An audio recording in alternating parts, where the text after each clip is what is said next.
Grupp ta' 21 immigrant tresqu il-qorti b'rabta mal-irvellijiet li seħħew nhar it-tnejn li għadda ġewwa Ħalsafi.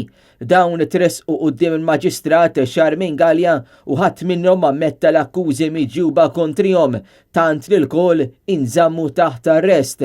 Huma ġew mixlija li bejn l-10 ta' filgħodu u 3 ta' wara nofsinhar fiċ-ċentru ta' detenzjoni ġewwa Ħalsafi għamlu ħsara ta' aktar minn 2500 euro il-ħadu sem attiv f'ġema ta' aktar minn 10 min nies bil-ħsieb li jikkommettu reat u ma ġew akkużati li ma bdewx l-ordnijiet leġittimi tal-awtorità jew ta' persuna jew persuni inkarikati mis-servizz pubbliku u li ma ħallewhomx jew fixkluhom fil-qadi ta' dmirijietom.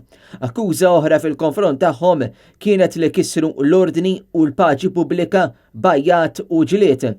10 minn dawn l-akkużati ġejjin mis-Sudan, 2 mill-Marokk, fil-waqt li l-oħrajn kienu mis-Saudi Arabja, Niġerja, Xad, Pakistan u Somalja.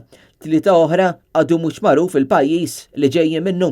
L-etajiet ta' dawn l-immigranti jvarjaw minn 17 sa 28 sena. Għalihom deru l-avukati tal-għajnuna legali Simon McAuliffe Staffraġ u Lowell Bartolo fil-waqt li l-prosekuzzjoni tmexxiet mill-ispettur Roderick Attard.